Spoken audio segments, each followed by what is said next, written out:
In this video, I will be surviving for 100 days in hardcore Minecraft, but I'll be starting in this one single chunk. In order for me to unlock more area, I will have to find as many diamonds as possible and then use them to expand the world. Every time I spend a diamond, I get access to a little bit more area. So, with this set of rules and the limited resources this world has to offer, will I be able to survive for 100 days in this hardcore challenge?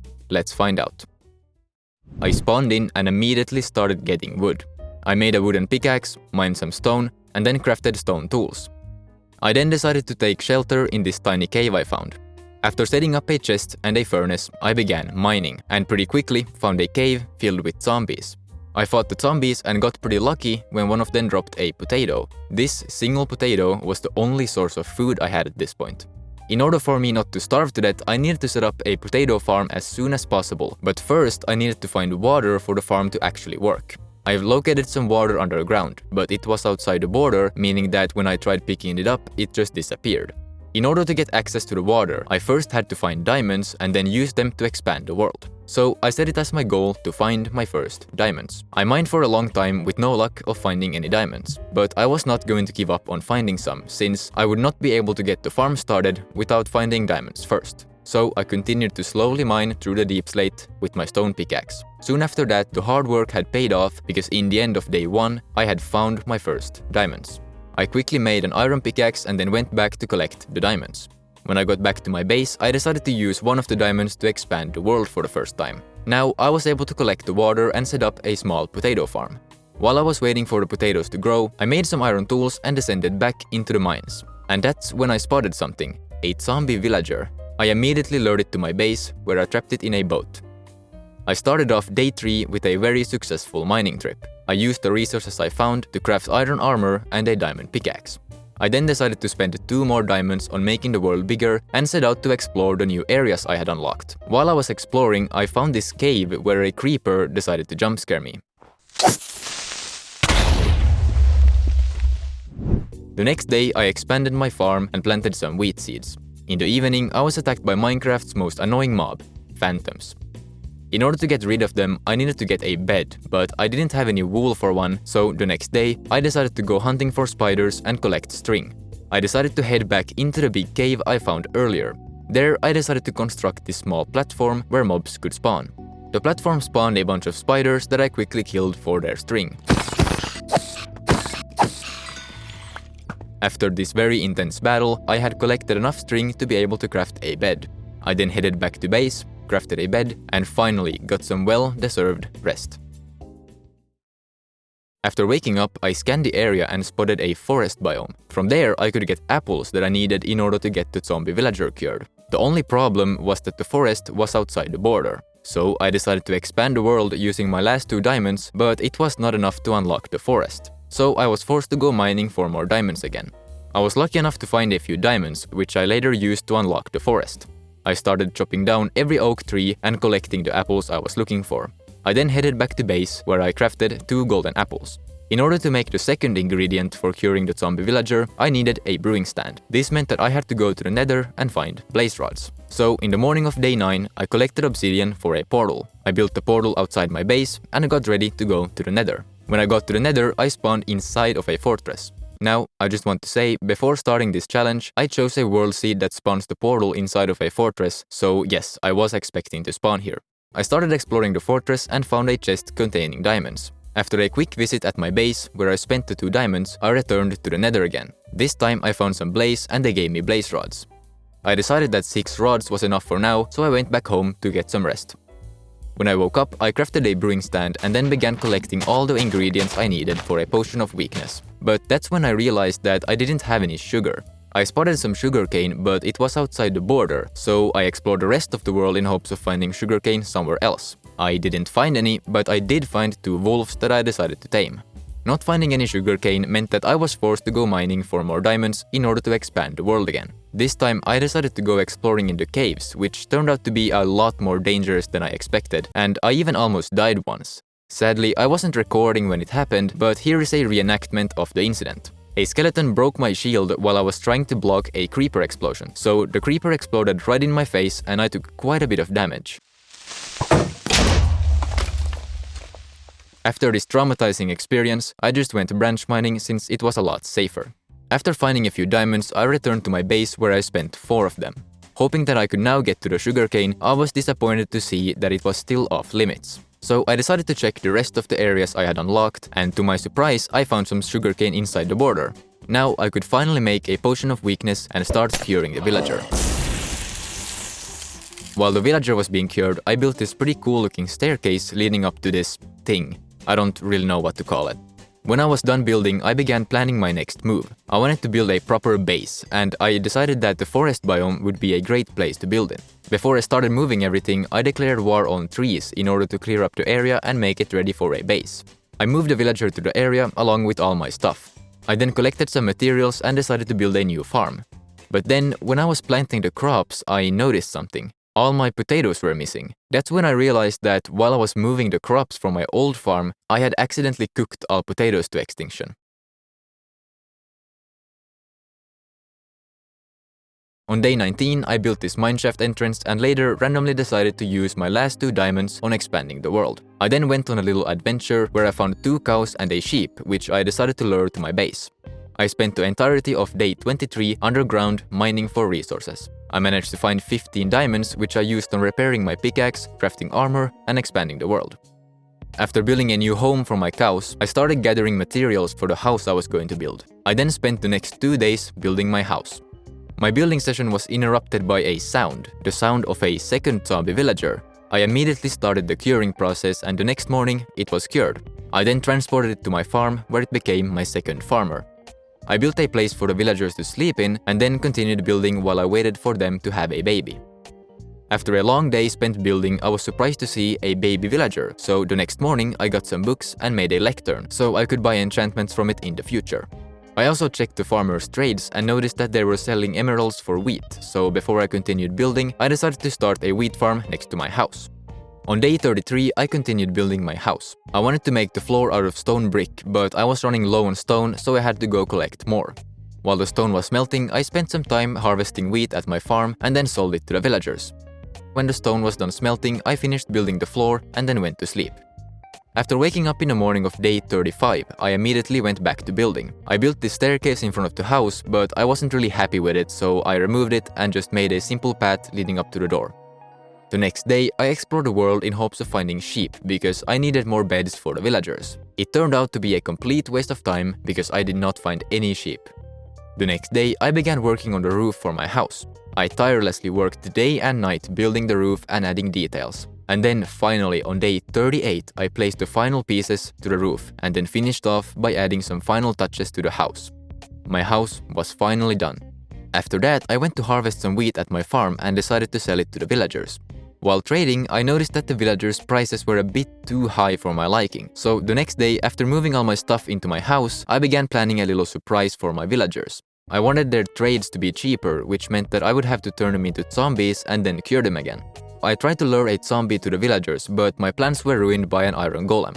So while waiting for the next night, I mined some diamonds and crafted an enchanting table. When it was night again, I took a zombie to the villagers, and once they were all infected, I began curing them. The next morning, they had all been cured. I refreshed the trades of this librarian a few times, and I eventually got it to sell mending for 5 emeralds. After buying a few mending books, I crafted some bookshelves, which I then placed around the enchantment table.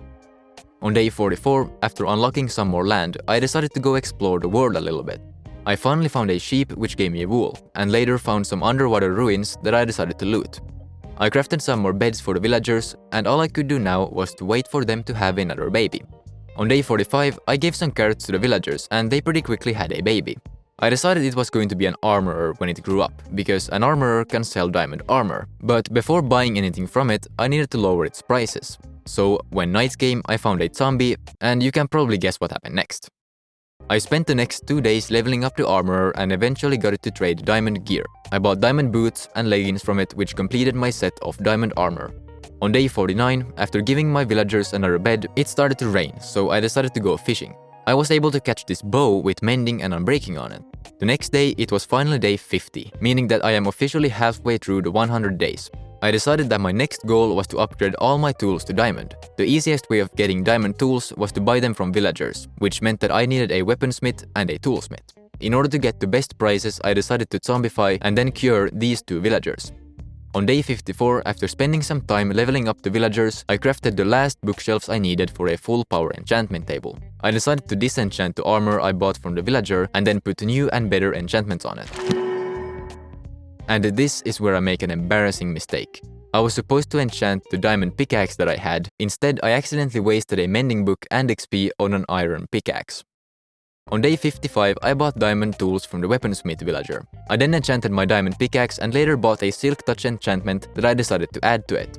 After getting the pickaxe enchanted, I decided to go mining for diamonds. Mining had never felt so satisfying before. I found a ton of resources and 12 diamond ore. When I got back home, I used the fortune 3 iron pickaxe to mine all the ores I had found, and I ended up getting 30 diamonds.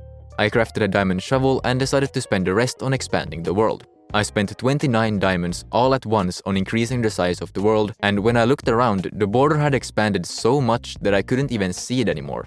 I explored the world for a while, but I wasn't able to find anything very exciting, but it was still fun to finally be able to freely explore the world. On day 59, I decided to go to the Nether because my next goal was to upgrade my gear to netherite.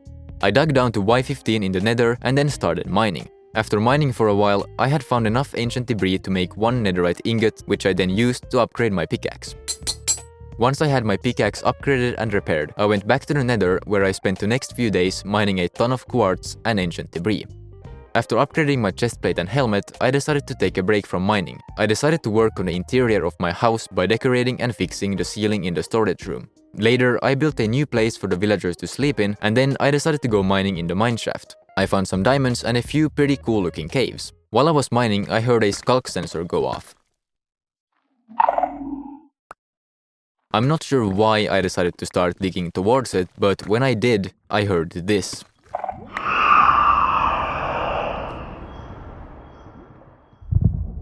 I decided not to mess with it, so I just went home. When I got home, I began working towards my next goal, which was to defeat the Wither. This meant that I had to go to the Nether and fight Wither skeletons to get their skulls. To maximize my chances of getting the skulls, I needed a looting 3 sword. I managed to get this villager to sell me looting 2. I decided to buy 2 books and then combine them. I now had a looting 3 sword and I was ready to go to the Nether. I made my way to the fortress and started hunting for Wither skeletons. I pretty quickly got the first skull, but I still needed 2 more. I ended up spending a total of 3 full days fighting Wither skeletons and just trying to get the skulls I needed. And then, finally, on day 74, this skeleton dropped the last skull I needed. I immediately ran home and prepared to fight the Wither. I dug out this room underground where I was going to spawn the Wither. I then placed the skulls on the soul sand and the fight was on.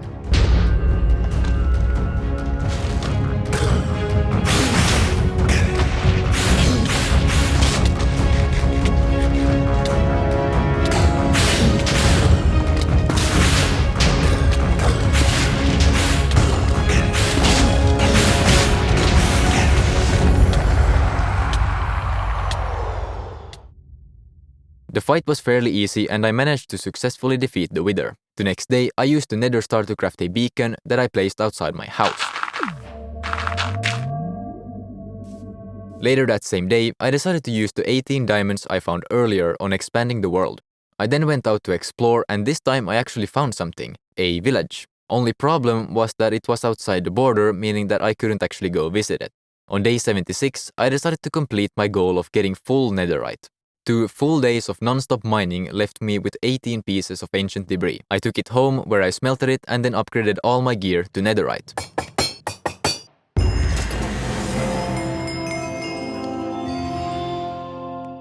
I had also found a lot of gold while mining, so I decided to craft it into blocks and then place them under the beacon.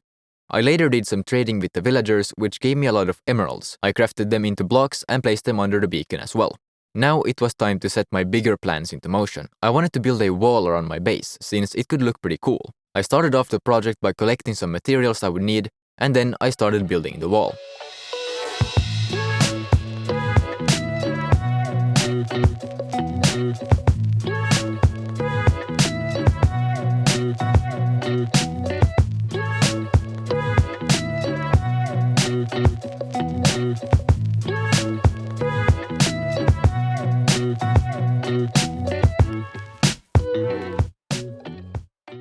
After that, I decided to turn this place into a small village. I built a few simple villager houses and placed beds into them. I then released the villagers from their prison and they were all happy to move into their new houses. I then decorated the area and decided to move the village farm. On day 90, I had completed most of the goals I had set out to complete. But there were still things to do, so I decided that my next goal was to get the beacon to full power. Over the next few days, I explored a big cave where I collected a lot of iron. I later moved on into the nether where I mined all the gold I could find. I mined all the ores I found using my fortune pickaxe, and after smelting everything, I laid down the last pieces required for a full power beacon. On day 95, the beacon was done. Later that same day, I looked into my chests and realized that they were really messy, so I decided to sort them and labeled every chest accordingly. On day 96, I went for a walk in the village, where I noticed that the nether portal was looking a bit out of place. So I decided to build a portal room for it. I dug out a room under my house and came up with a design for the room. I built this bridge leading to the portal and decided to put lava under it to make it fit the theme better. Now the portal room was done and I had 1 day left of the challenge. I decided to bake a cake in celebration of surviving for 100 days. I used my last remaining diamond on expanding the world for the last time, and then when the sun set on day 99, I went to sleep and woke up on day 100. If you made it this far into the video, then thank you, it means a lot. If you have something on your mind, please leave a comment, I will be reading them. Thank you for watching again. Bye.